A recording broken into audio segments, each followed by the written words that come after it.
Single millionaire dad buys an abandoned mansion and finds a poor girl with two twin toddlers hidden in the basement. She says, "We live here." He's shocked by the truth. The house was far too quiet. Elian Drayton stopped at the kitchen door, holding a cup of coffee that had gone cold 20 minutes ago. He looked at the table where Sophie ate her cereal in silence, stirring the spoon in the milk with automatic motions. 6 years old, and she already seemed to carry the weight of the world on her small shoulders.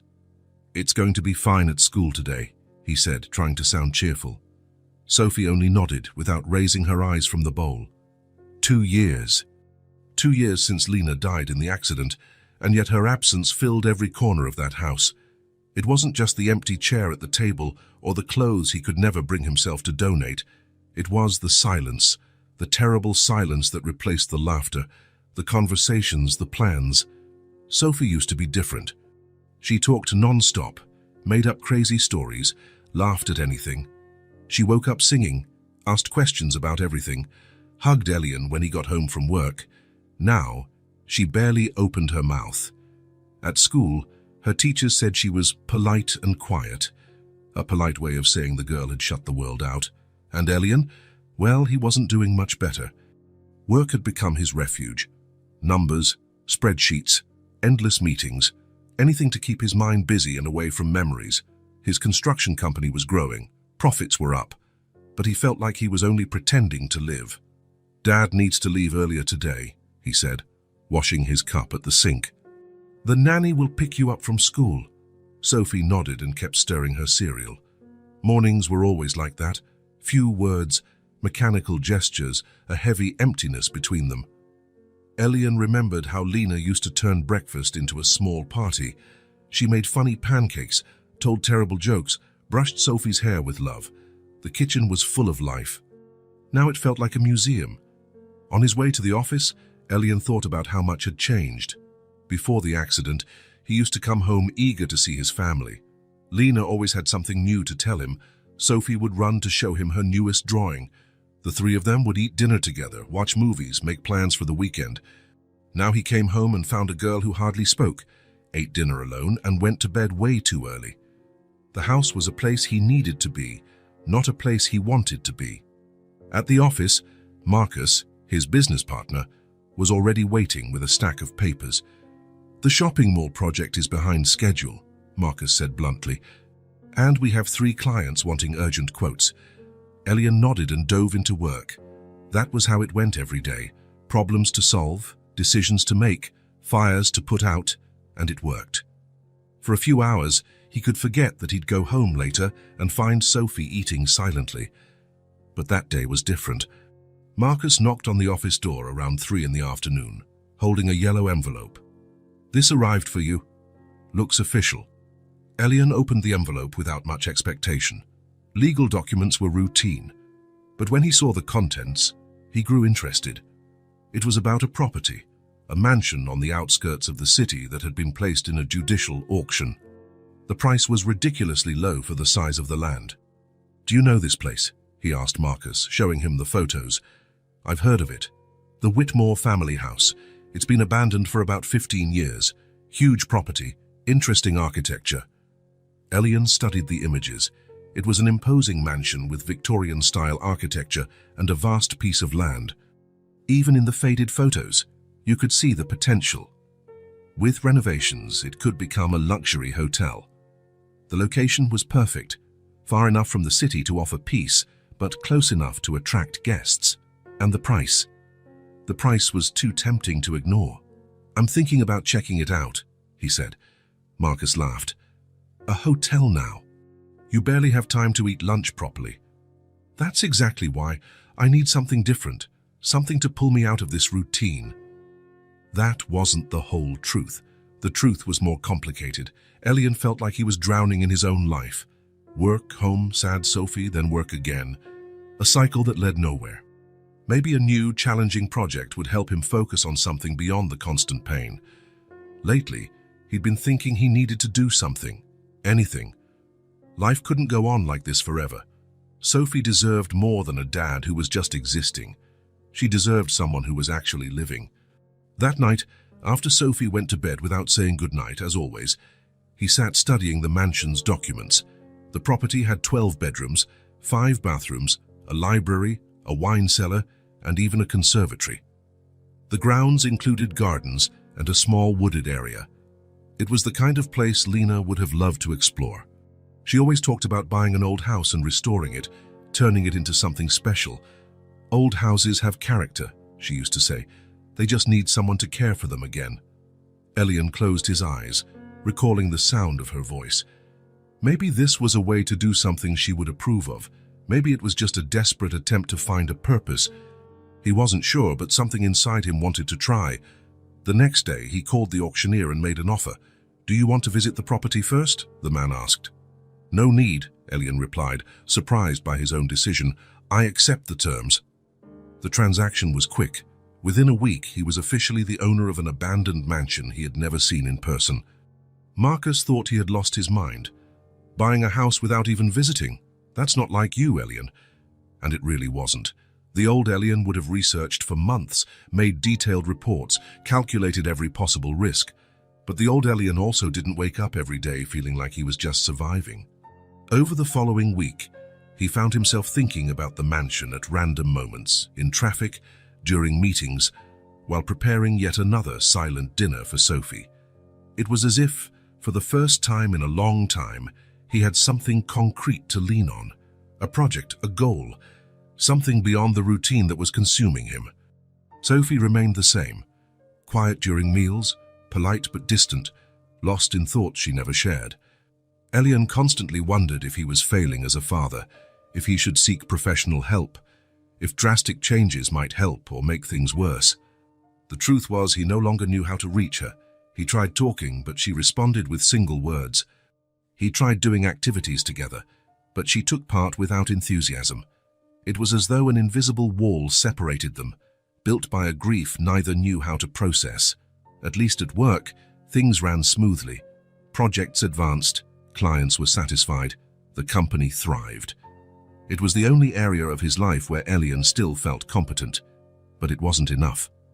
On the night before visiting the mansion, he stayed in the living room looking over the documents spread on the coffee table. Floor plans, deeds, old photographs. He still couldn't quite believe he'd bought a property without even seeing it. It was completely unlike his usual cautious self. But maybe that was exactly what he needed. Something impulsive. Something that forced him out of the paralysis he'd lived in for 2 years. Marcus was right when he said this wasn't Elian's style, but it was done. Tomorrow, he would finally visit the place he now owned. Maybe he'd discover he'd made a terrible financial decision. Maybe he'd discover real potential for a hotel. Or maybe he'd discover something completely different. The mansion was even bigger than Elian had imagined. Standing before the rusted iron gate, he looked at the stone facade covered in ivy. The windows were foggy and dirty, some boarded up with planks. The garden had become a jungle of tall weeds and wild shrubs. Even so, the structure looked solid. It had real potential. Elian unlocked the gate with the key the auctioneer had given him. The metal squeaked as it opened, revealing a path of cracked stones that led to the main door. His footsteps echoed as he walked, breaking the heavy silence around the place. The front door was locked with 2 new padlocks. Elian frowned. The documents hadn't mentioned extra padlocks. But then again, the place had been abandoned for years. Maybe it was some extra security measure by the local council. He went around the mansion looking for another entrance. On the left side, he found a service door with just an old, broken padlock. He pushed a bit and managed to open it. The smell of mold and dampness hit him as soon as he stepped in. He was in some kind of pantry that led to a huge kitchen. Dusty plates were still stacked on shelves, as if the former residents had left in the middle of a meal and never returned. Elian turned on his phone's flashlight and began to explore. The kitchen led to a long corridor with several doors, a dining room with a 12-person table, a living room with armchairs covered in white sheets, a library with empty shelves except for a few forgotten books. Each room confirmed his suspicions. With a good renovation, this mansion could become an incredible hotel. It had charm, history, and enough space for at least 15 comfortable suites. He went upstairs to the second floor. More bedrooms, more bathrooms, more possibilities. The windows offered a lovely view of the land and the trees at the back. Guests would pay a lot for that kind of peace. He was heading back down the stairs when he heard it. A muffled noise, like someone had dropped something. Elian paused on the landing, listening intently. Silence. Maybe it was just the old structure making noises, wood contracting, ancient pipes settling. But then he heard it again, clearer this time. It was coming from below, from the basement. Elian descended the rest of the stairs slowly, following the sound. In the kitchen, he found a door he hadn't noticed before. It stood slightly ajar, revealing stone steps leading into darkness. The basement? More noises. Definitely not just the house settling. It sounded like movement, as if someone was walking around down there. Elian hesitated. It could be a homeless person who found shelter, or a teenager messing around. Or something worse. Maybe he should call the police. But it was his property now, and he needed to know what was going on. He went down the steps carefully, lighting the way with his phone. The basement was large, divided into several sections, old boxes, covered furniture, and some ancient equipment he couldn't identify. Then he saw a faint light coming from a far corner. It wasn't electric light. It looked like candlelight. Elian walked toward the light, trying not to make a sound. He rounded a pile of boxes and stopped. There were 3 children there. A girl who looked about 6 was sitting on the floor, holding 2 smaller children in her lap. Twins, from what he could see, no older than 2. All 3 of them were filthy, wearing clothes that were torn and too big. The older girl had tangled brown hair and enormous eyes that reflected the candlelight. The little ones clung to her as if she was the only safe thing in the world. But what struck him most was how they had arranged themselves. Old boxes set up as beds, with threadbare blankets on top. Jars and bottles neatly placed on a makeshift shelf, folded clothes in a corner. It looked permanent.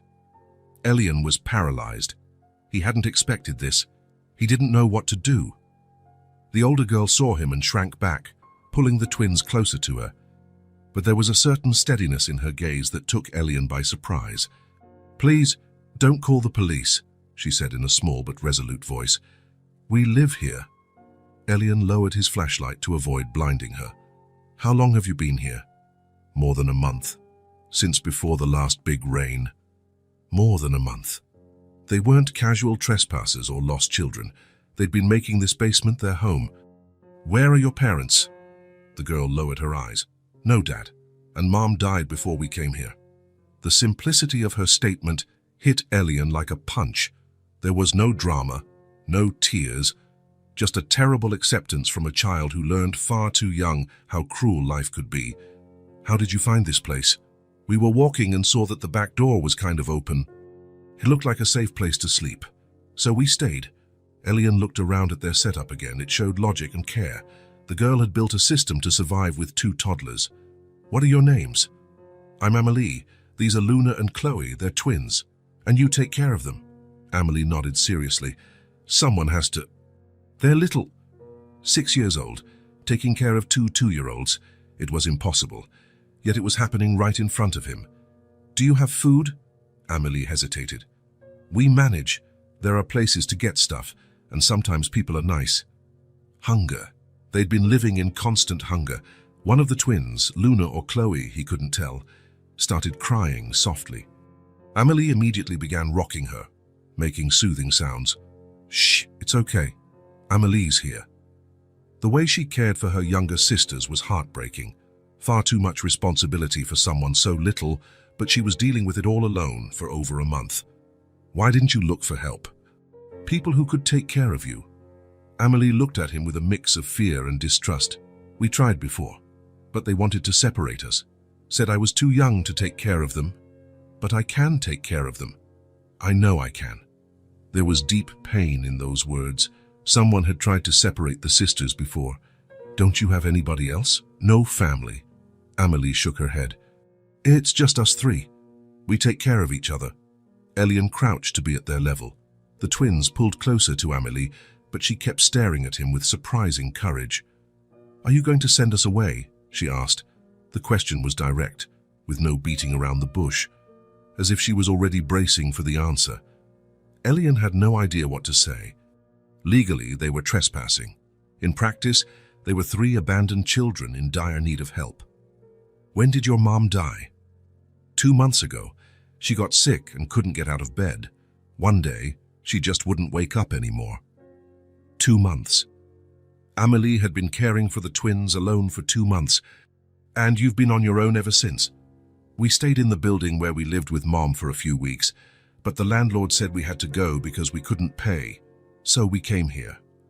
Elian pictured their journey, a 6-year-old girl and 2 toddlers, evicted and wandering until they found an abandoned mansion. How had they survived? How did you get here? Walking. It took a while. The girls are heavy to carry. Elian's stomach churned. Amelie had carried 2 toddlers for miles until she found shelter. Are you hungry now? Amelie hesitated again, as if admitting hunger was risky. We ate yesterday. Yesterday. Not today.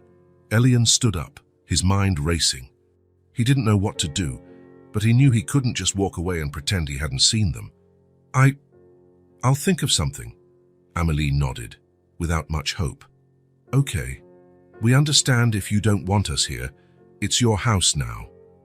But there was a silent plea in her eyes, a wordless request not to destroy the only safety they had managed to create.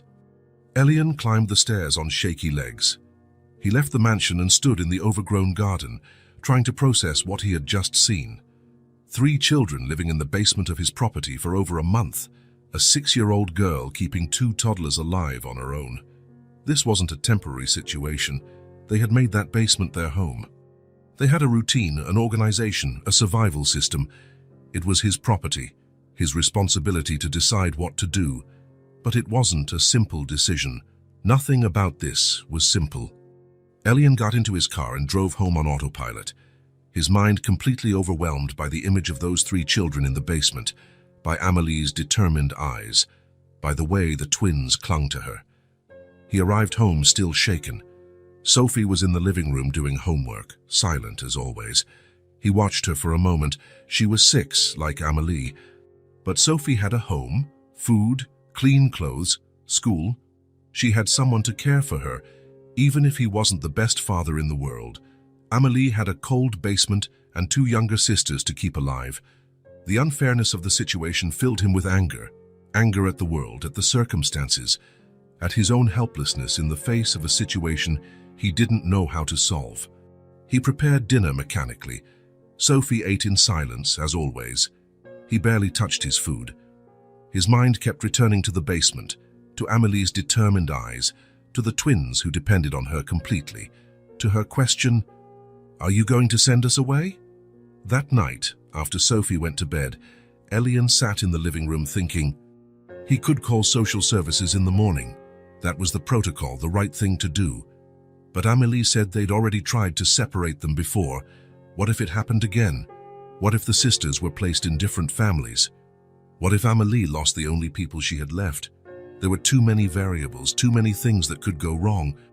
Elian spent the night awake, torn between what logic told him to do and a deeper feeling he couldn't ignore: compassion. The next morning, Elian tried to immerse himself in work, but it was useless. Seated at his desk, with spreadsheets open on his computer and reports scattered around, his mind kept drifting back to that mansion basement, to Amelie's determined eyes, to the twins clinging to her like she was their entire world. "We live here." That phrase echoed in his head. There had been no desperation in her voice, just a simple statement, like living in a damp basement with 2 toddlers was the most normal thing in the world. Marcus walked into the office with more paperwork. "The shopping mall quotes are ready, and the client in the north side wants a meeting this afternoon." Elian nodded, not really hearing. He was thinking about how Amelie had set up a neat system down there. Boxes for beds, jars on a makeshift shelf, a corner for clothes. A 6-year-old child creating a functional home to survive with 2 babies. "Are you okay?" Marcus asked, frowning. "I'm fine." "You don't look fine. You've been distant since yesterday." Elian forced himself to focus on the computer screen. Just a backlog of work. But it wasn't that. It was the image of those 3 children haunting him. Amelie's question, "Are you going to send us away?" and how she'd braced herself for a yes, as if rejection was something she expected. The morning crawled by. Elian reviewed documents without absorbing them, joined phone calls without really paying attention, signed papers automatically. His mind was someplace else entirely. By lunchtime, he gave up pretending he could concentrate. "I'm leaving early today," he told Marcus. "Meeting with the client. Later. I have something else to take care of first." Elian stopped at a grocery store on his way to the mansion. He wandered the aisles without fully knowing what he was doing. What kind of food could a 6-year-old manage to prepare? What do 2-year-olds eat? He grabbed bread, milk, fruit, cookies, simple items that required little to no preparation. He added some cans, tuna, sardines, corn, boxes of juice, yogurt. Standing in the checkout line, he wondered what exactly he was doing. Maybe he was complicating everything. Perhaps he should just call social services. That was the official procedure, the correct step. But he couldn't shake the image of Amelie carrying 2 toddlers for miles until she found shelter. He reached the mansion with 2 full shopping bags. He circled around to the service door, carefully descended the steps to the basement, not wanting to startle them. "Amelie?" he called softly before entering the area they used. "We're here," came the cautious reply. Elian rounded the boxes and found the 3 in the same spot as before. Amelie sitting with the twins on her lap, all of them watching him with a mix of curiosity and apprehension. "I brought some things," he said, lifting the bags. Amelie's eyes widened at the sight of the grocery bags, but she didn't move, she just kept observing. Elian began taking items out, placing them on the floor in front of them, bread, milk, fruit, cookies. With each item, he watched Amelie's expression transform. It wasn't just hunger, it was relief. "These are for you," he said. "Why?" Amelie asked warily. It was a fair question. People rarely helped without wanting something in return. She had learned that all too early. "Because you're hungry." Amelie studied his face for a long moment. Then slowly, she released one of the twins and crawled over to the food. She picked up an apple and examined it like it was precious. "Thank you," she said quietly. The twins, seeing their older sister move toward the food, started moving as well. One of them, Luna, he thought, pointed to a banana and made a sound that probably meant she wanted it. Amelie immediately took the banana and peeled it for her sister. The care in her movements was touching, each gesture calculated to look after the toddlers first. "Aren't you going to eat?" Elian asked. "I will after they finish." Always others first. Always putting her own needs aside. Elian sat on the floor, keeping a respectful distance. He watched as Amelie handed out food to the twins before taking anything for herself. When she finally bit into a piece of bread, she closed her eyes like it was the best meal she'd ever had. "How long has it been since you ate a proper meal?" he asked. "Yesterday we got some soup from a church. Before that, 2 days, I think." 2 days, 2-year-olds going 2 days without eating. One of the twins, Chloe maybe, finished her banana and crawled toward Elian. Amelie immediately tensed. "Chloe, come back." But the small child kept approaching, curious. She stopped a few inches away from Elian and looked up at him with big eyes. "Hi," he said softly. Chloe smiled, a small, shy smile, but genuine. "She likes you," Amelie said, surprised. "Do you like me?" he asked, the question slipping out before he could stop himself. Amelie studied him for a moment. "You brought food, and you didn't call the police." It wasn't exactly a yes, but it was a start. They stayed like that for about an hour, Elian watching the girls eat, Amelie carefully distributing the food, the twins exploring new tastes. It was strange and touching all at once. When he stood to leave, something unexpected happened. Amelie came up to him, hesitated for a second, then extended her small hand to touch his, just for a moment.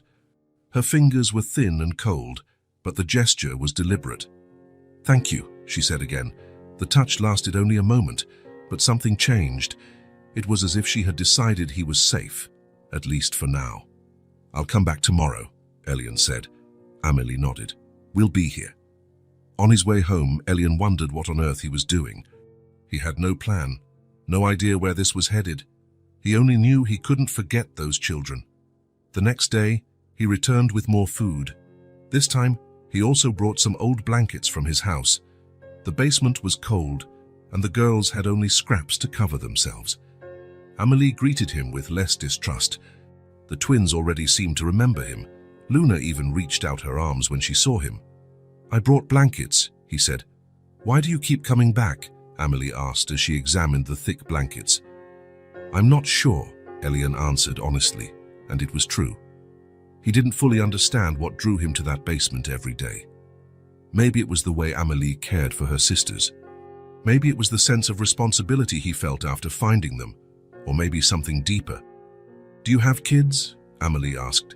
"I have a daughter, Sophie. She's 6, like you." "Where is she?" "At school. Then she'll stay with the nanny until I get home." Amelie nodded thoughtfully. It must be nice to have a real house. The simplicity of that remark hit Elian. Sophie complained when her food wasn't exactly how she wanted. Amelie was grateful for any scraps.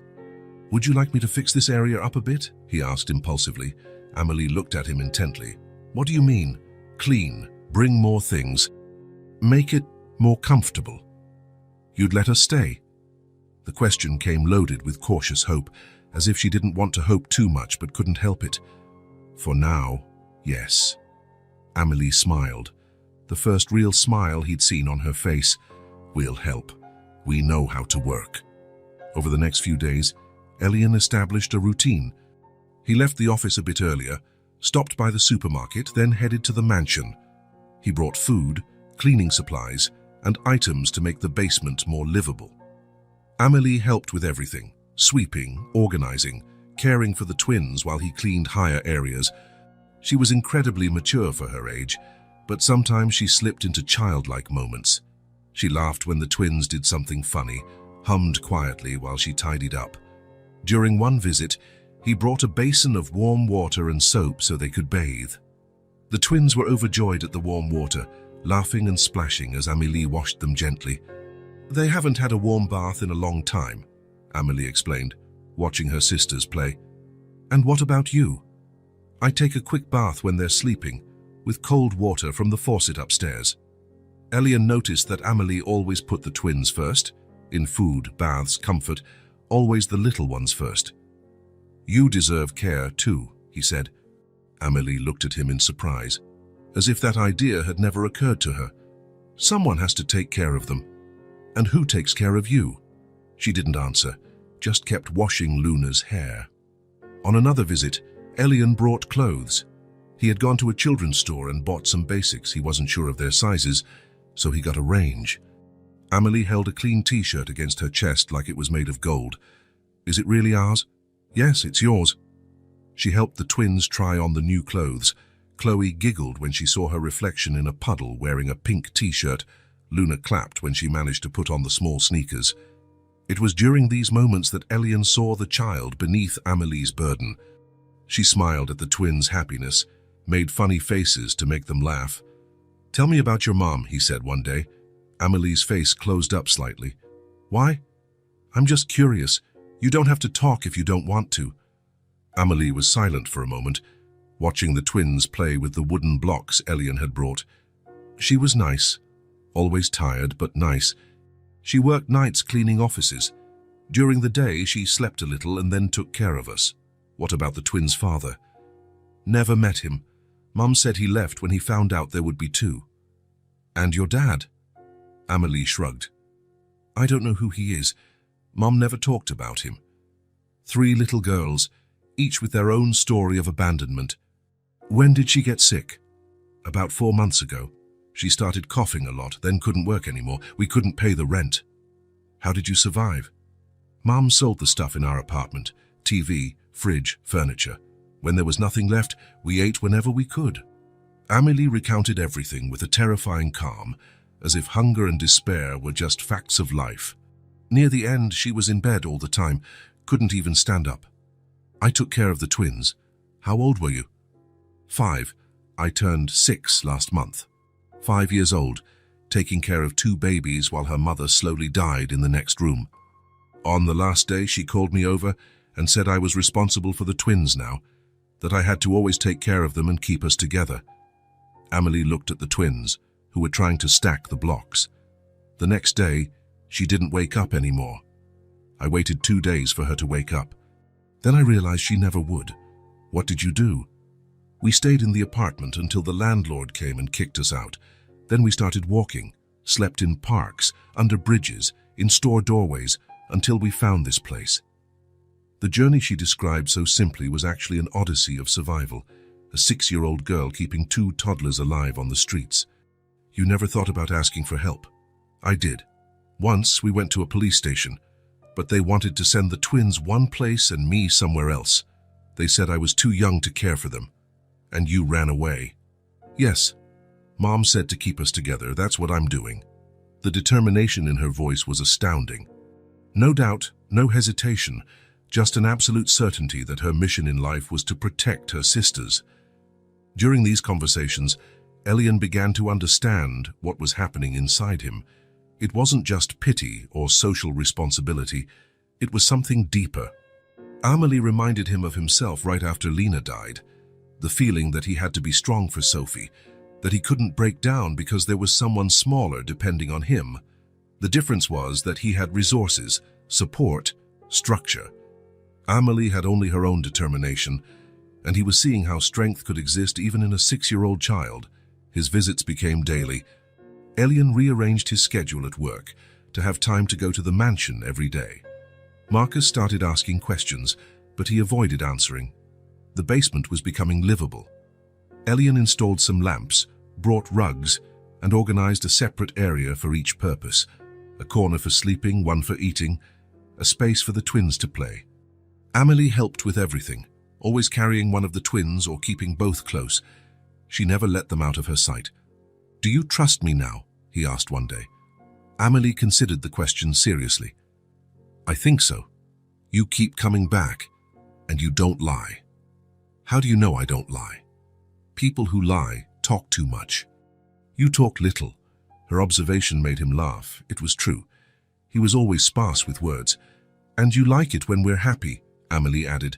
"Bad people don't like it when kids are happy." There was a sad wisdom in her statement. How many bad people had she encountered to be able to make that distinction? As the days passed, Elian realized that visiting the mansion had become the best part of his day. Seeing the girls' progress, how they smiled more, how the twins started to say new words.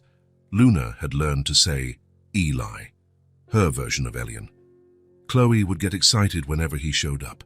And Amelie began to talk more, asking questions about the world outside the basement. But it was more than that. For the first time since Lena's death, Elian felt like he was doing something that really mattered, not just working or surviving, but truly making a difference in someone's life. The hotel project had been completely forgotten. The papers were shoved into a drawer at the office, untouched. The mansion had found a much more important purpose than hosting tourists. One evening, after a particularly good visit, the twins had played in warm water while Amelie invented funny stories. Elian drove home feeling a strange sensation in his chest. Contentment. That was it. For the first time in 2 years, he felt genuinely useful. He arrived home and found Sophie doing homework at the kitchen table, as usual. But this time, something different happened. She looked up when he walked in. "Hi, Dad." "Hi, kiddo." They looked at each other for a moment. Sophie seemed to want to say something, but she didn't. During dinner, Elian found himself watching his daughter differently. She was 6, like Amelie. But they lived in completely different worlds. Sophie complained if the food wasn't how she liked it. Amelie thanked him for anything she got. Sophie had rooms full of toys she hardly used. The twins played with simple wooden blocks and warm water. It wasn't Sophie's fault. It was just the difference in how they grew up. But making that comparison made him realize something. Maybe Sophie also needed something different. Maybe she, too, felt trapped in a routine that wasn't nourishing her. That night, after Sophie went to bed, and she actually fell asleep without tossing and turning for hours like she'd been doing, Elian stayed in the living room, thinking about how to bridge these two situations. His lonely, withdrawn daughter, and 3 girls who had formed a makeshift family in an abandoned mansion. He didn't know how yet, but he felt there was a connection to be made. Something more valuable was happening at the mansion than just renovations or a hotel project. Something that might help not only Amelie and the twins, but Sophie as well. and maybe even himself. Elian watched Sophie pushing her cereal around her bowl the next morning, lost in her silent thoughts. For 2 weeks, he'd been visiting the girls daily. The contrast between their realities was clearer every day. Amélie, who cared for 2 tiny children with a responsibility beyond her 6 years. Sophie, who had everything she needed but seemed to fade a little more with each passing day. Maybe it was time to try something different. "Sophie," he said, sitting beside her at the table, "how about coming with me today?" She lifted her eyes from the bowl, a spark of curiosity appearing for the first time in weeks. "Where?" "To a house I bought. There are some kids there I'd like you to meet." Sophie frowned. "What kids?" "3 girls, one is your age." "Why are they in a house you bought?" It was a fair question. Elian chose his words carefully. They needed a place to stay. It's complicated to explain, but you'll understand when you meet them. Sophie thought for a moment. "Can I leave if I don't like it?" "Of course, it's just a visit." She nodded slowly. "Okay."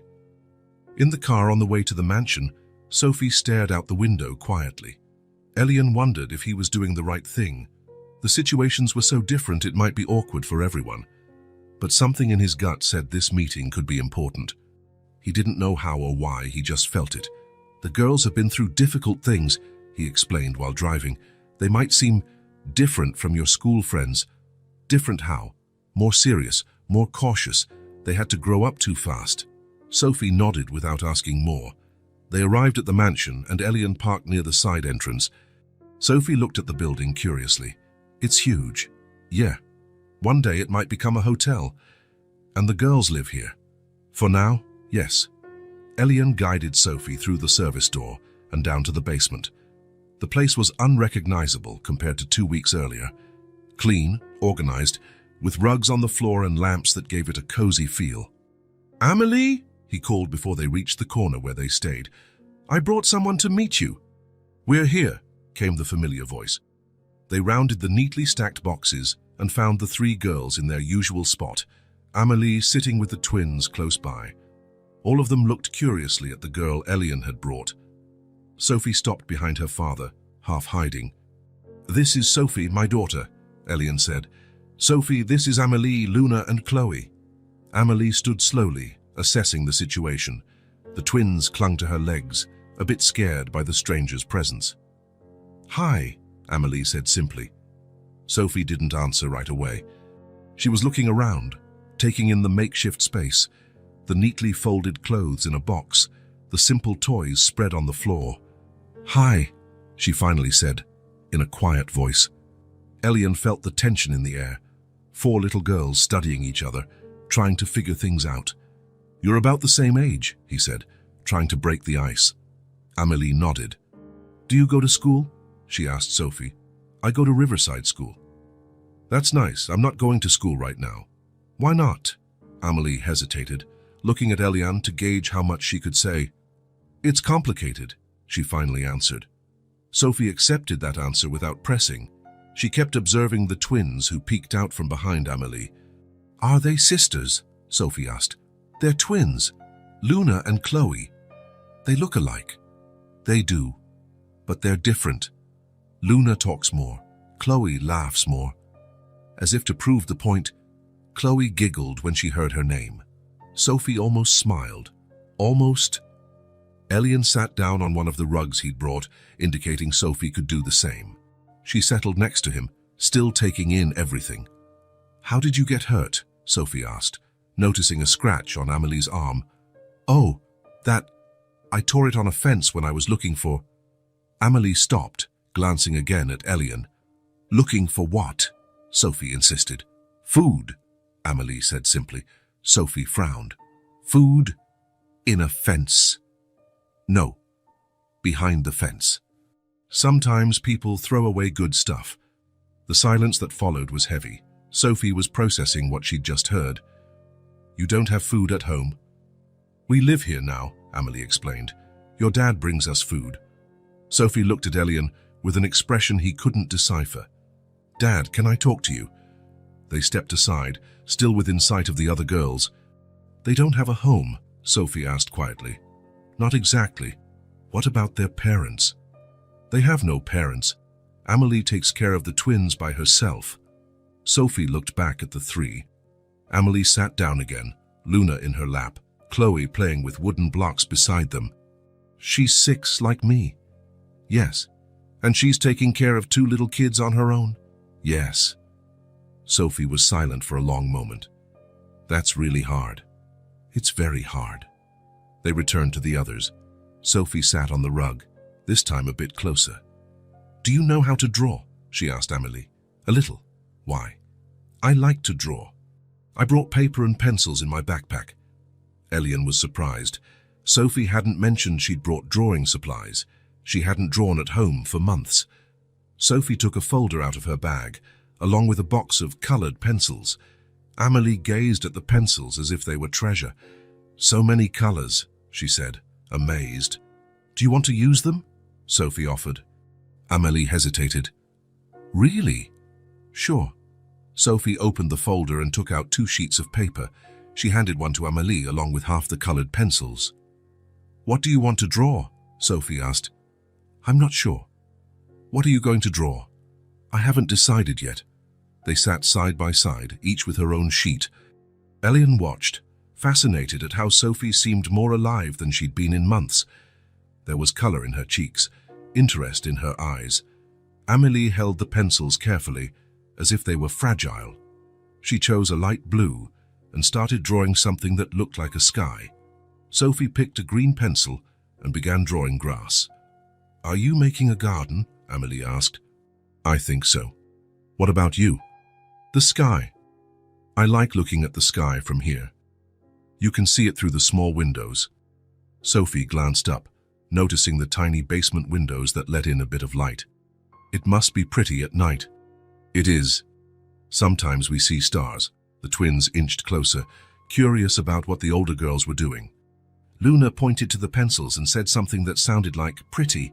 She likes colors, Amelie explained. When we used to walk around, she always stopped to look at flowers. I have a garden at my house, Sophie said. It has lots of different flowers. That must be nice. Yeah, but I never really stopped to look at them. Amelie looked at her curiously. Why not? Sophie thought about it. I don't know, I never thought about it. They kept drawing in silence for a few more minutes. Elian was amazed at the change in Sophie. She was smiling. Not just a polite smile, but a real smile. Can I draw on your paper too? Sophie asked. Sure, Amelie said, sliding her sheet to the center. Sophie began adding elements to Amelie's drawing, some clouds in the blue sky, a few birds flying. Amelie drew some trees. The twins kept scribbling colorful lines everywhere. That looks like a flower, Sophie said, pointing to a shape Luna had drawn. Luna loves flowers, Amelie explained. When we walked around town, she'd always stop to look at them. We have a garden at home, Sophie repeated, but I don't usually look at it. Amelie gave her a quizzical look. Maybe you should. They continued drawing for another hour, chatting, with the twins trying to repeat words Sophie said. Luna managed to say Sophie, which sounded more like Sophie. But Sophie was delighted. She learned my name. She's clever, Amelie said proudly.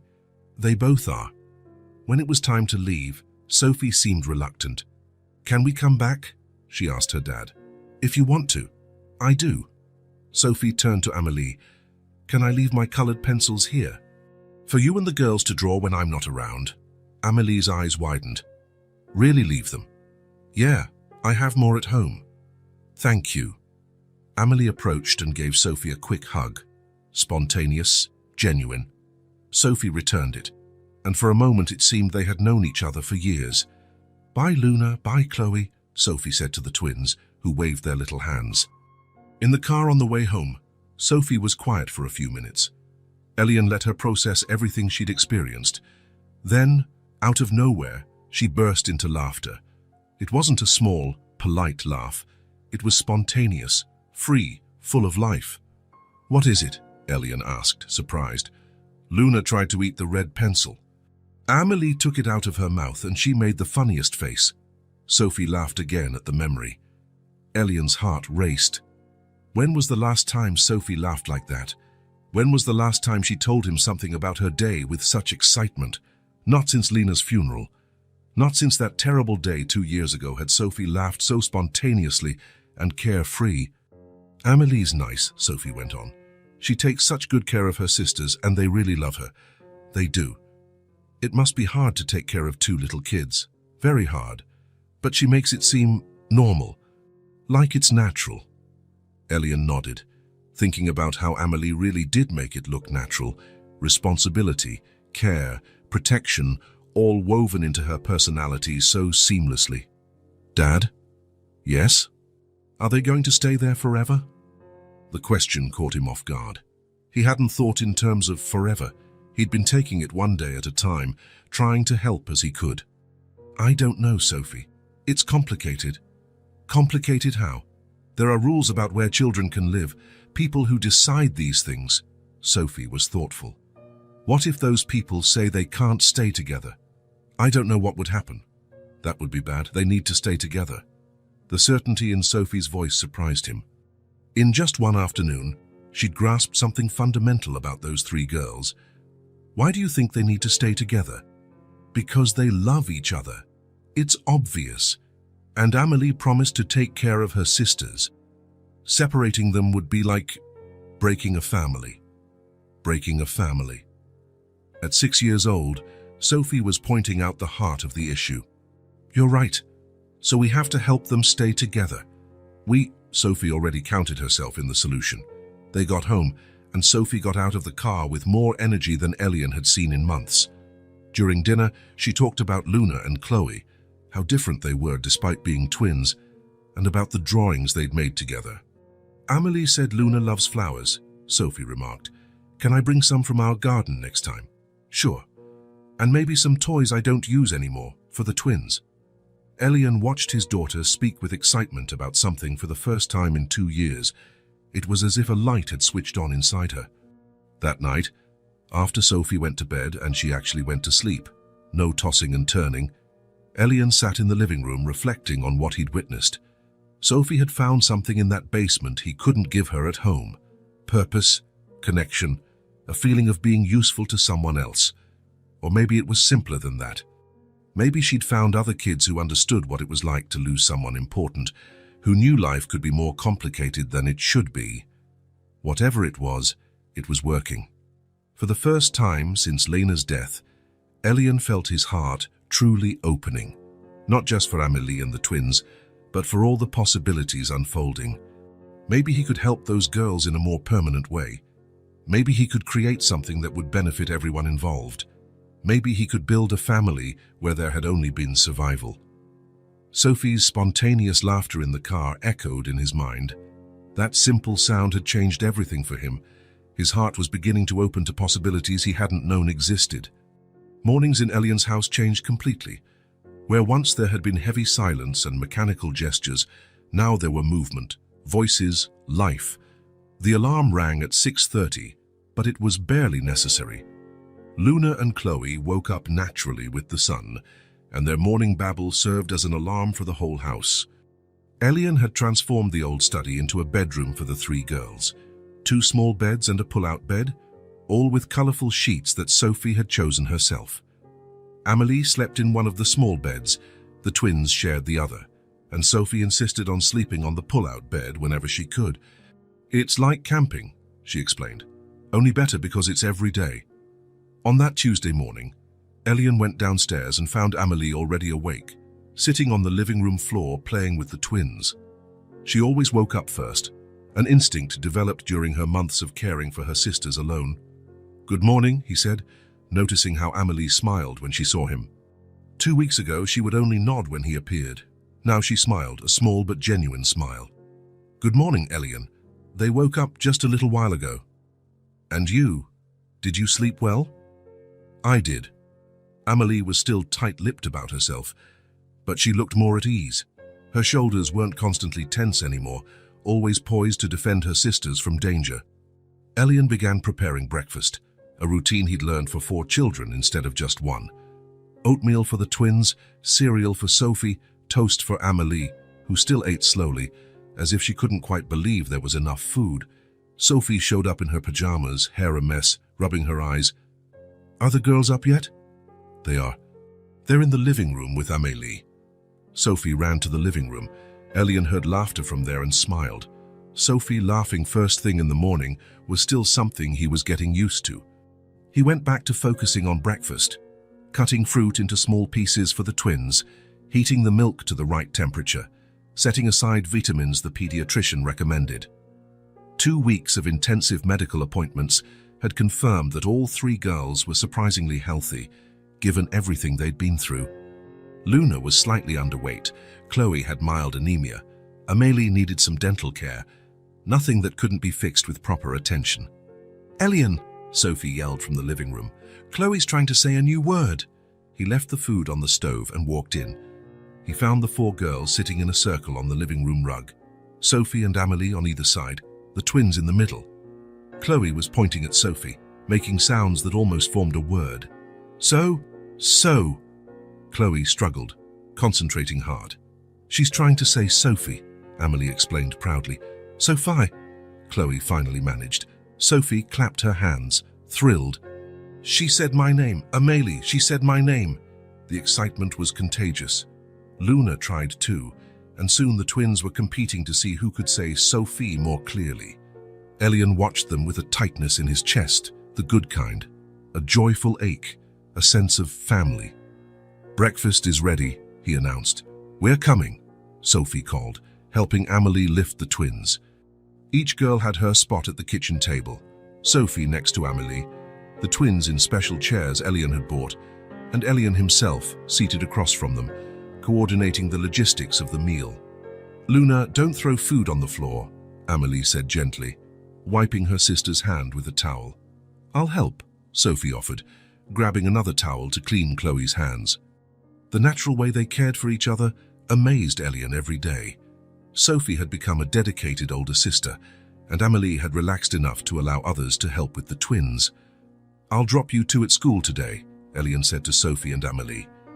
Amélie had started attending the same school as Sophie the previous week. The first few days were tough. She didn't know how to interact with other kids, was always worried about the twins at home with the nanny. But Sophie helped, introducing Amélie to her friends, sharing her lunch, sitting next to her in class. Within a few days, Amélie began to relax at school too. "The teacher said we have a family project this Friday," Sophie mentioned. "What kind of project?" Elian asked. "We each talk about our family, draw pictures, tell stories." Amélie stopped eating for a moment. "What kinds of stories?" "Good things, how you have fun together, places you like to go, traditions." "What if someone asks how our family got together?" Amélie asked cautiously. Elian and Sophie exchanged a look. It was a valid concern. Their situation wasn't exactly standard. "Just share whatever you feel comfortable sharing," Elian said. "Family is about taking care of each other. That's what you do." Amélie nodded, seeming satisfied with that answer. After breakfast came the routine of getting everyone ready, brushing teeth, changing clothes, packing backpacks. Elian had become surprisingly efficient at this. The twins stayed with Elena, the nanny he'd hired specifically to care for them.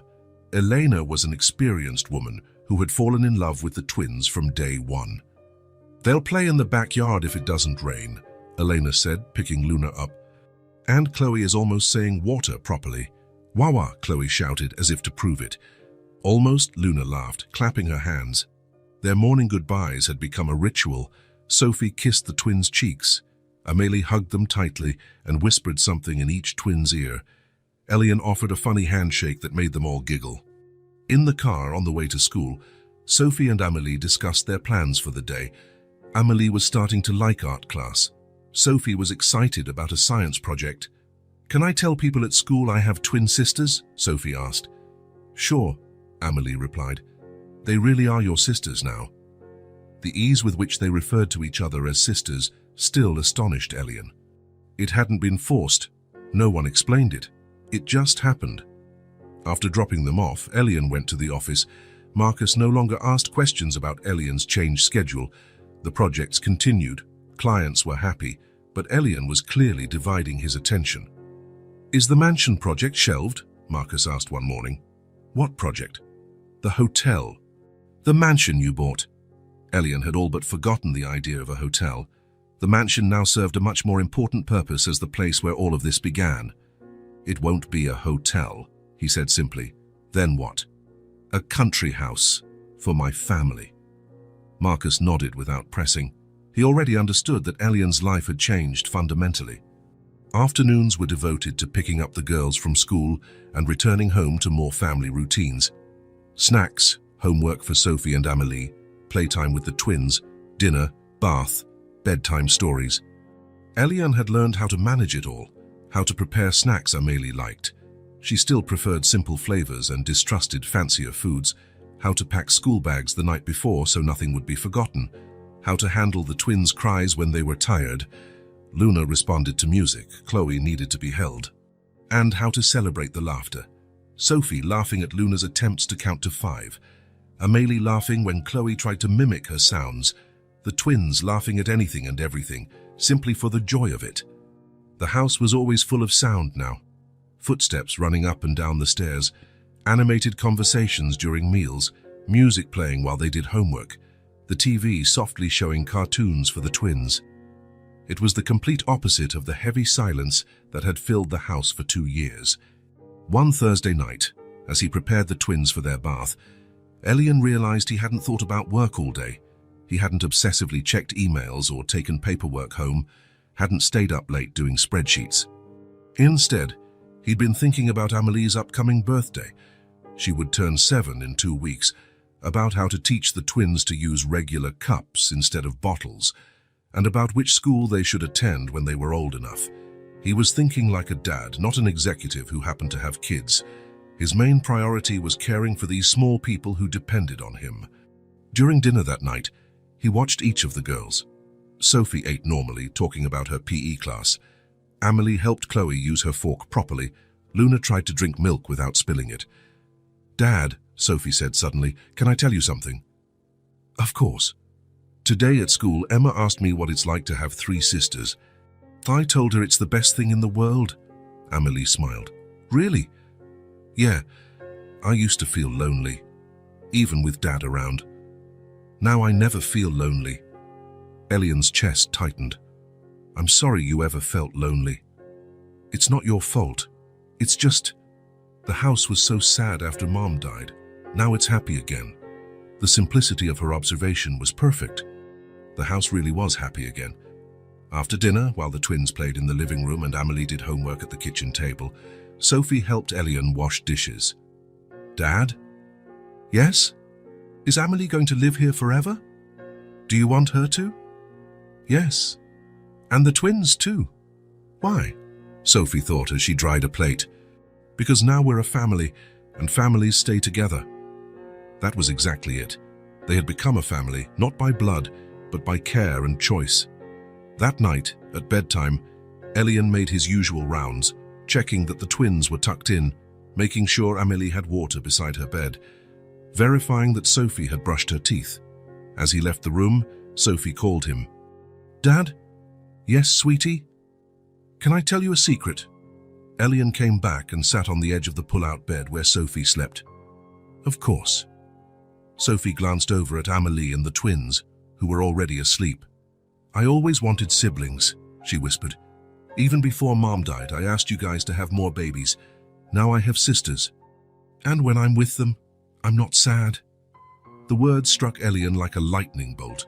Sophie had never mentioned wanting siblings before, and to know that the presence of these girls was helping cure her sadness. "They're going to stay, Sophie. They're ours now." "Really? Forever?" "Forever." Sophie smiled in the darkness. "Good. Because I love them, and I think they love me too." "I'm sure they do." Elian kissed Sophie's forehead and left the room with his heart overflowing. In the hallway, he paused for a moment to let it all sink in. Sophie had put into words exactly what he'd been feeling. Those girls had become theirs. Not just kids he was helping for the time being, but daughters. His daughters. Amélie, with her premature maturity and her fierce loyalty to her sisters. Luna, with her curiosity and her brave attempts at new words. Chloe, with her spontaneous smiles and her way of making everyone laugh.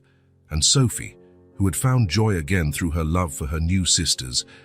Elian headed downstairs to the living room, looking at the photos that had started to appear around the house.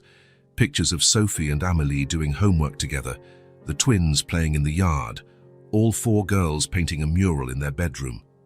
A decision that had been forming for weeks finally crystallized. He wanted to be their father, truly their father. Not just a temporary guardian or a well-meaning protector. He wanted them to take his last name.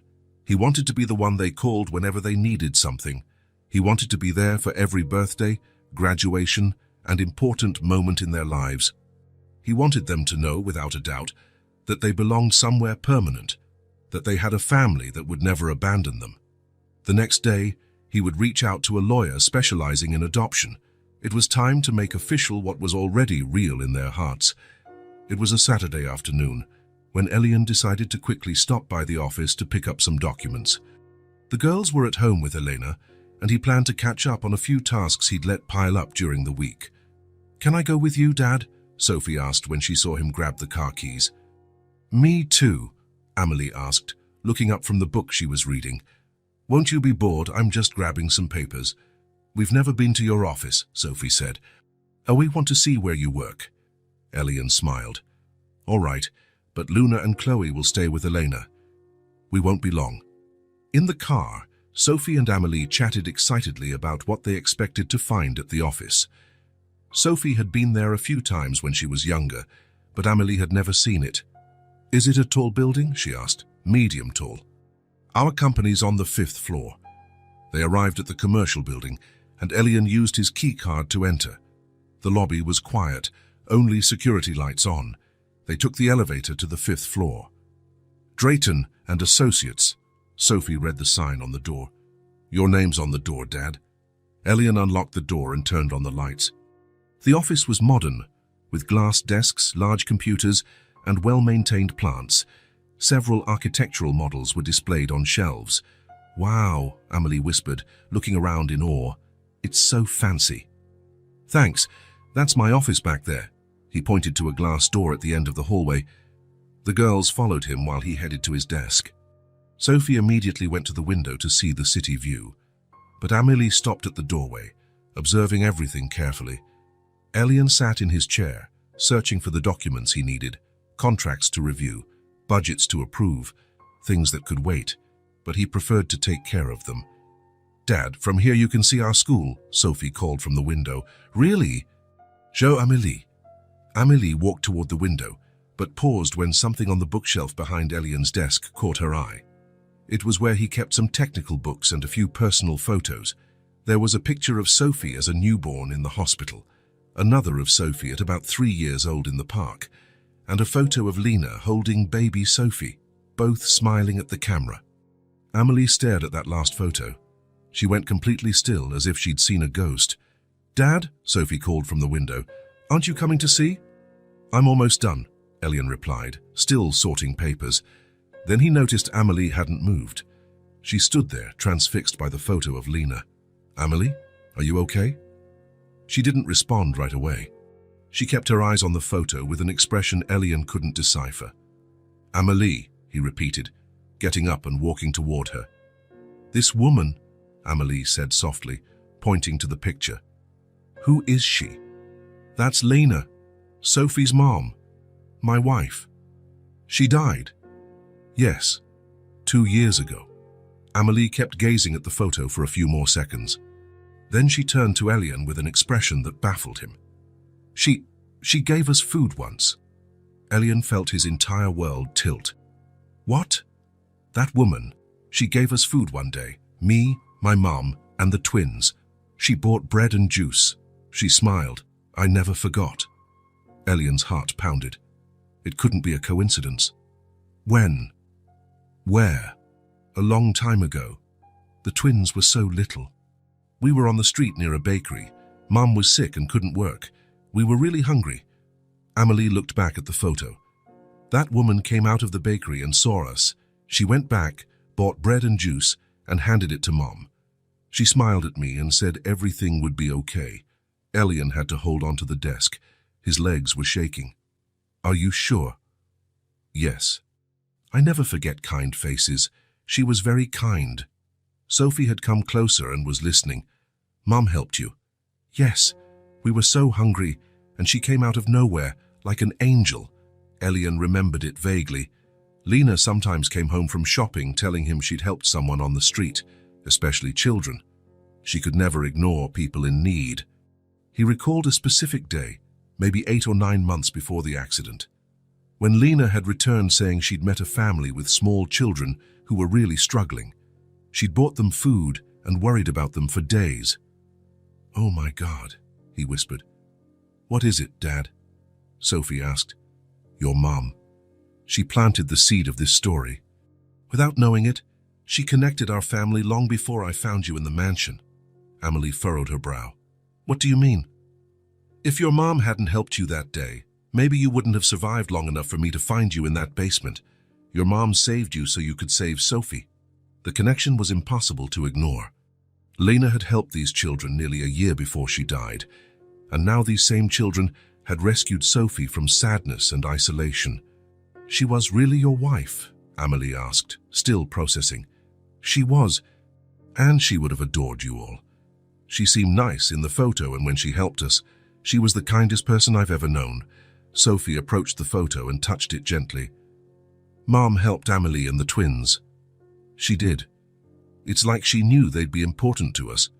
Amelie was quiet for a moment, then her expression changed, worried, almost scared. "Elian?" "Yes. Are you going to send us away?" The question came out of nowhere and took him by surprise. "Why? Why are you asking that?"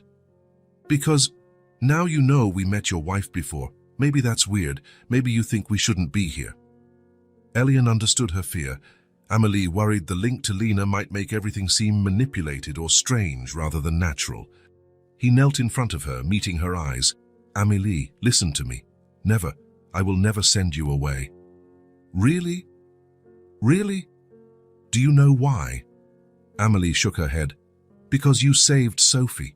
You and your sisters brought joy back into our home. You're part of our family now. Forever. Forever." Sophie stepped forward and hugged Amelie from behind. "We're sisters now. Sisters don't separate." Amelie visibly relaxed. The fear in her eyes disappeared. "I like being part of your family. And we like having you." Elian picked up Lena's photo from the shelf. "You know what I think." "What?" both girls asked in unison. "I think Lena somehow knew. When she helped you that day, she was planting a seed." "How could she know?" Sophie asked.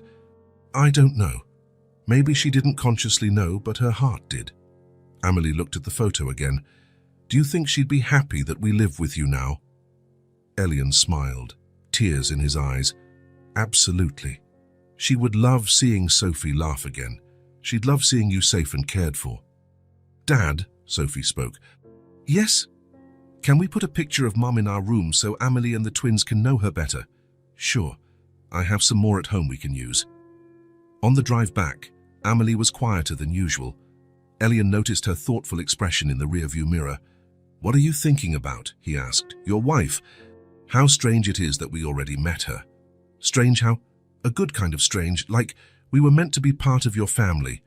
Sophie turned to look at Amelie. "I think so too. Meant to be." Elian smiled, driving with a full heart. Lena had planted this story long before she left. She had created a connection that was only now becoming clear. And he was certain that wherever she was smiling. The following Monday, Elian adjusted his tie for the 3rd time before entering the law office. He wasn't nervous about being there. He was nervous about what he was going to ask for. It was a decision that would change everything in a legal, permanent way. Robert Harrison had been the family lawyer for over a decade. He'd handled Lena's will, helped with company matters, always discreet and efficient. If anyone could help Elian with this situation, it was Robert. "Elian!" Robert stood up from his desk to greet him. "Long time no see. How's Sophie?" "Sophie's good. Really good, actually. I'm here to talk about her, among other things." Robert gestured for him to sit in the chair opposite his desk. "What can I do for you?" Elian took a deep breath. He'd rehearsed this conversation on the way over, but the words still felt huge. "How do I adopt 3 children?"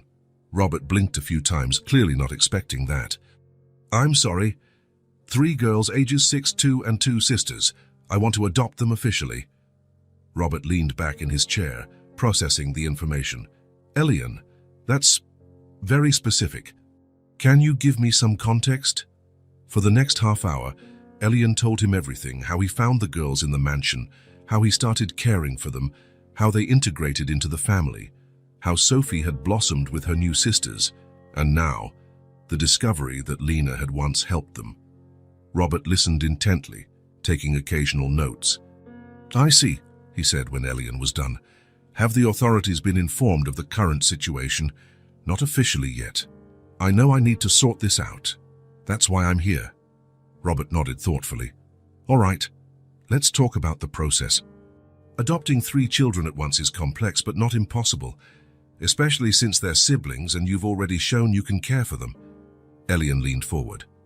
How long does it take? It varies, from 6 months to 2 years. You go through several stages: psychological evaluations, home visits, background checks, financial reviews, interviews with the children. Can they stay with me during the process? That depends on social services. Since you found them in an unconventional way, there could be initial complications. But the fact that they're well cared for now helps your case. Elian felt a knot in his stomach. There was a real possibility he could lose the girls during the process. What's the best approach? First, we contact social services and explain the situation. Show you're acting in good faith, wanting to make everything legal. Second, we start the paperwork for the adoption application right away. Robert opened a folder and began making notes. Are you sure about this, Elian? Adoption is permanent. You'll be legally and emotionally responsible for these 3 kids for the rest of your life. I'm absolutely sure. Why? Help me understand your motivation. This will be important in the process. Elian thought for a moment. Because they're already my daughters. I just want the law to recognize what's already true. They deserve stability, a last name, a sense of belonging. They deserve to know they have a permanent place in this world. The word belonging echoed in the office. That's what Elian wanted to give the girls. Not just a temporary shelter or conditional care, but real permanent belonging. Robert jotted down more notes. All right, let's begin the paperwork. And Elian, you'll need patience.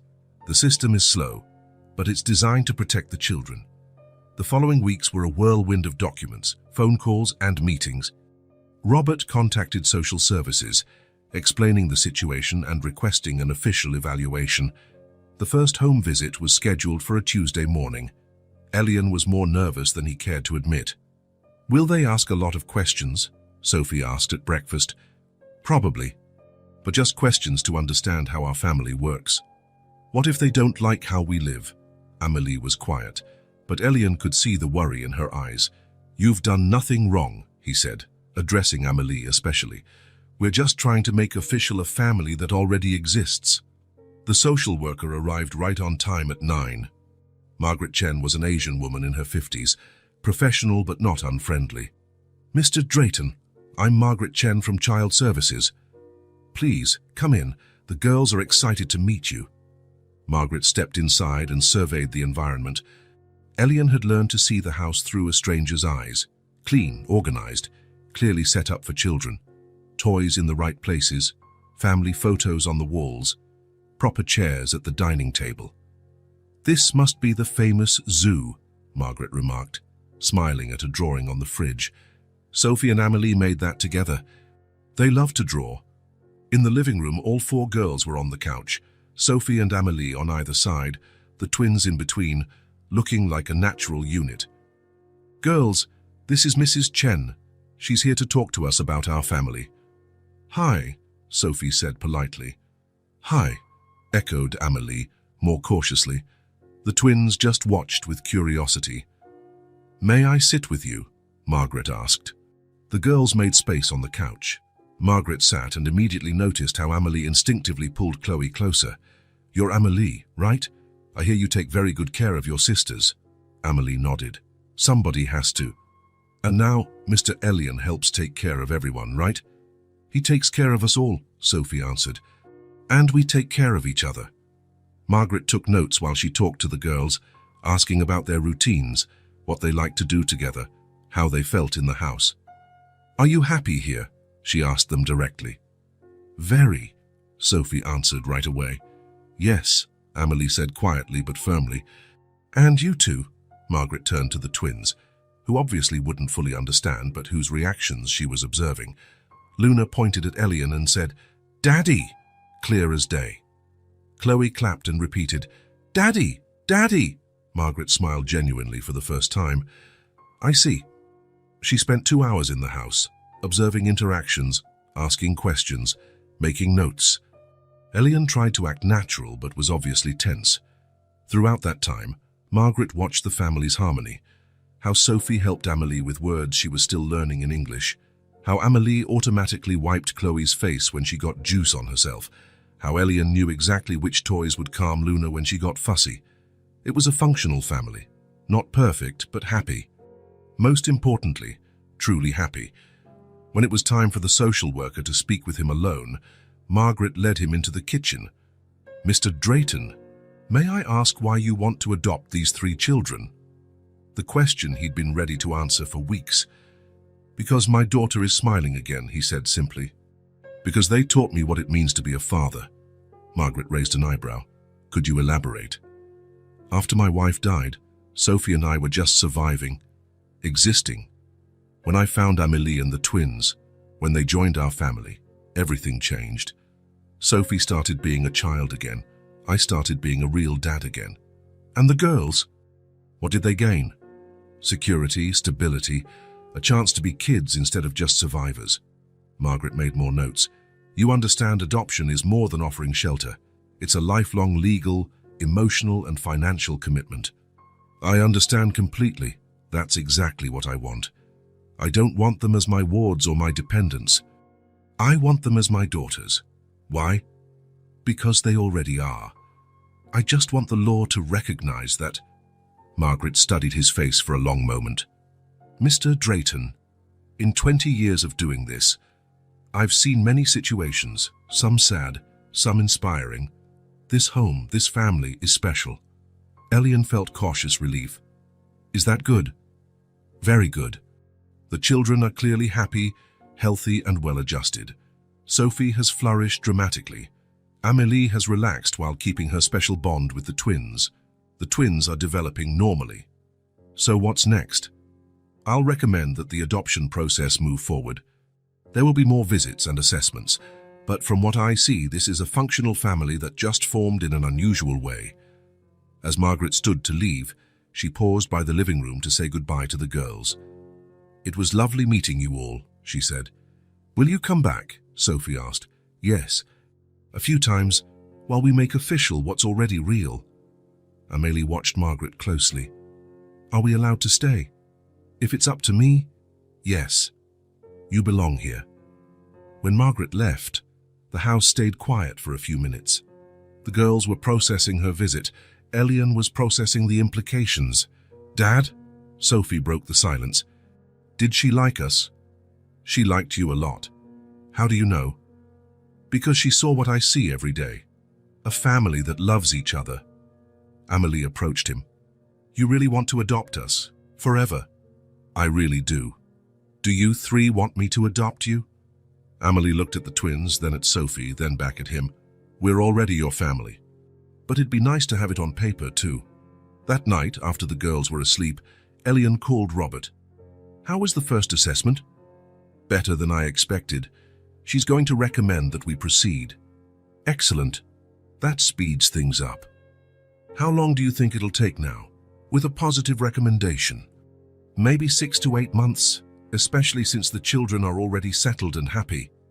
Elian ended the call feeling both relieved and excited. 6 to 8 months. In less than a year, Amelie, Luna and Chloe Drayton would officially be his daughters. The thought filled him with deep joy. They would have more than a place to live. They would have belonging. Forever. 8 months after Margaret Chen's first visit, Elian was seated in the courtroom with the 4 girls by his side. Robert Harrison organized the last few documents in front of them, while Judge Helen Morrison reviewed the case she'd been overseeing for months. "Mr. Drayton," the judge said, looking over her glasses, In my 15 years presiding over adoptions, I've rarely seen a case so well documented and with such glowing evaluations. Elian's heart pounded. The girls sat quietly beside him, Sophie and Amélie holding hands, the twins on his lap. The children are clearly integrated, happy, and thriving under your care. Social Services recommendation is unanimous. This adoption is unquestionably in the children's best interests. Judge Morrison picked up the final documents. Therefore, it is my great pleasure to declare the adoption of Amélie Marie Drayton, Luna Rose Drayton, and Chloe Grace Drayton officially approved. As of this moment, you are a family. The gavel struck, legally sealing what they had already felt in their hearts. Sophie burst into tears of joy. Amélie hugged Elian tightly. Luna and Chloe, not fully understanding but sensing the happiness, started clapping. "We're really a family now," Amélie asked, her eyes shining. "We're officially a family now," Elian replied, voice trembling with emotion. Robert came over with a huge smile. "Congratulations, Drayton family. You made history today." In the car on the way home, Sophie couldn't stop talking. "Amélie Drayton, Luna Drayton, Chloe Drayton," she repeated, as if their names were a song. "We were always sisters," Amélie said softly. "Now we share the same last name too." They arrived home to find Elena had decorated the living room with colorful streamers. Balloons were tied to the chairs, ribbons on the dining table, and a big sign reading, "Welcome to the Drayton family." "How was it?" Elena asked as soon as they walked in. "Approved!" Sophie shouted. "They're officially our sisters." Elena hugged each of the girls, showering them with affectionate words in Spanish that they'd all learned to understand. "I have a surprise for you," Sophie announced, barely containing her excitement. "I helped make a special cake to celebrate." She ran to the kitchen and came back carrying a chocolate cake with white icing. On top, in slightly crooked but carefully piped letters, it read, "Drayton family." Around it were small, colorful sugar flowers. "I wrote the names," Sophie said proudly. "Elena helped me make the cake, but I did all the decorating myself." Amélie stared at the cake with a mix of surprise and emotion. "You made this for us?" "For our family. Now we're 4 official Drayton sisters." That afternoon, while the girls played in the yard and Elena tidied the kitchen, Amélie approached Elian with a folded piece of paper in her hands.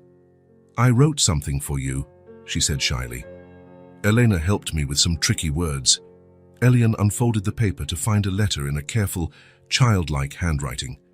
Some words were clearly corrected, others showed where someone had helped with spelling. "Dear Daddy Elian, thank you for staying. When you found us in the basement, I thought you would send us away like other people did, but you didn't. You brought food and blankets and made that place better. Then you let us live in your real house. Sophie became our sister, and you became our dad. You took care of the twins when I was too tired to do it alone. Thank you for not giving up on us. Now you are my dad. With much love, Amélie Marie Drayton, P.S. The twins want to say thank you too, but they don't know how to write yet." Elian had to sit down. The simple words of the letter hit him harder than he could have imagined. "Amélie," he called, voice trembling. She stepped closer, concerned about his reaction. "You don't like it." "I like it more than anything I've ever received in my life." He pulled her into a tight hug. "Thank you for letting me stay too. Thank you for taking care of your sisters until I found you." "We saved each other," Amélie said simply. At dusk, Elian suggested they celebrate in the backyard under the stars. They spread a big blanket on the grass, lit a few garden lanterns, creating a soft glow. All 5 of them lay there, Elian and the 4 girls, talking about weekend plans, naming the stars, and imagining shapes in the sky. Luna and Chloe were in the middle, Sophie and Amélie on either side, everyone huddled together. "It's like in the basement," Luna said, pointing at the stars, "only much prettier." "And warmer," Amélie agreed. "And family," Chloe said, one of her newly learned phrases. "Forever family," Luna added. They stayed there for over an hour, chatting softly, watching the stars, feeling content. When the girls started dozing off, Elian carried them inside one by one. It was a simple, perfect celebration. In the following weeks, the biggest change involved the mansion. Elian had decided it definitely wouldn't be a hotel. Instead, he hired a team to restore it as a weekend house for the family. "Would you like to help choose the colors?" he asked the girls one morning. "Can we really?" Amelie asked. "Of course, it's our country house now." Sophie clapped her hands. "We can do themed bedrooms." Over the next few weekends, they went on expeditions to the mansion to check on the renovations. The girls ran through the empty rooms, planning where each piece of furniture would go, choosing wallpaper. The basement, where it all began, was turned into a playroom. Elian kept one small corner exactly as it was when he found the girls, placing a plaque that read, "Where our family began." Amelie always paused at that corner during visits. "It's strange to see how it was before," she said once. "Strange sad or strange good?" "Strange good, because now we know it had a happy ending." On their first full weekend in the newly restored mansion, Elian watched the girls explore every inch of the property with pure joy. Luna and Chloe, now almost 3, ran around the vast lawn, squealing with excitement at all the space to play. Their laughter echoed around the gardens. "Daddy," Luna called from afar, waving, "come plant flowers with us." Elian had bought colorful seedlings to create a special family garden. Luna and Chloe loved digging in the dirt, even if they ended up completely covered in it. "This will be Luna's flower," he said, helping her plant a yellow daisy. "And this one is Chloe's," Chloe announced, choosing a purple petunia. "That one's Sophie's, and that one is Amelie's," Luna added, pointing to other seedlings. "Which one is yours, Daddy?" Chloe asked. Elian looked at the garden they were creating together. "All of them are mine, because you're all my special flowers." The twins giggled at his answer. Amelie, watching from a distance, smiled in a way that showed she understood the deeper meaning. While Elian planted with the twins, Sophie and Amelie set up a small table for drawing on the mansion's porch. They had paper, colored pencils, and markers, working on what they called their family journal. "Let's draw everyone planting flowers," Sophie suggested. "Then we'll draw our first night here," Amelie added. They drew and chatted about their plans for summer vacation, about how fun it would be to have Elena come for a weekend, about teaching the twins to swim in a pool Elian was considering installing. On Sunday morning, Elian woke up early to prepare breakfast in the mansion's kitchen. Through the window, he could see the garden where they'd planted flowers the day before. Soon the girls would be up, filling the place with their voices and laughter. But that quiet morning moment gave him space to reflect on how much had changed in their lives. 2 years ago, he was a broken man emotionally, raising a silent daughter in a house full of sadness. Today, he was father to 4 happy girls, living in a house full of life, with a country home where they could make special memories. He had discovered that grief isn't something that simply goes away with time. It's something that transforms, that can coexist with new joy. The pain of losing Lena was still there, but now it lived alongside gratitude for the memories they shared and for the family she had, in a way, helped create. On Monday morning, back to the routine in the city, Elian watched his 4 daughters get ready for the day. Luna and Chloe eating breakfast in their special chairs, speaking a mix of English, childish gibberish, and their own twin language. Sophie and Amelie packing their school bags carefully, checking they had all their books and supplies. "Ready, sis?" Sophie asked Amelie when they finished. "Ready," Amelie replied, straightening her matching school uniform. The two walked hand in hand to the front gate, waiting for the school bus to pick them up. "Now we study together, sis," Amelie said, adjusting the strap on her backpack with satisfaction. "Forever," Sophie replied, smiling. Drayton sisters go to school together. Elian watched from the window, heart full. There they were, 2 little girls who had become sisters by choice, by love, by fate. One had taught the other how to laugh again. The other had taught the first what it meant to have a stable family. When the bus arrived and they climbed on board, waving happily at him, Elian felt a deep peace settle in his chest. In that simple Monday morning moment, watching 2 of his daughters head off to school together as true sisters, he realized with crystal clarity he had moved beyond grief. Not forgotten or denied it, but transformed it into something that allowed new life, new love, a new family.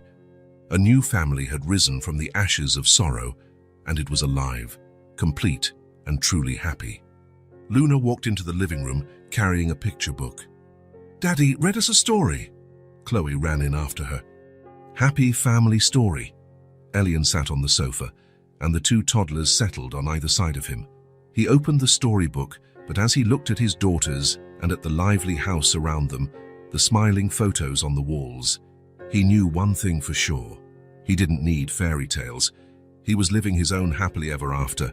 If this story touched your heart, subscribe to the channel and turn on notifications so you don't miss the next ones. Leave a like because it helps this story get recommended to more people. See you in the next story.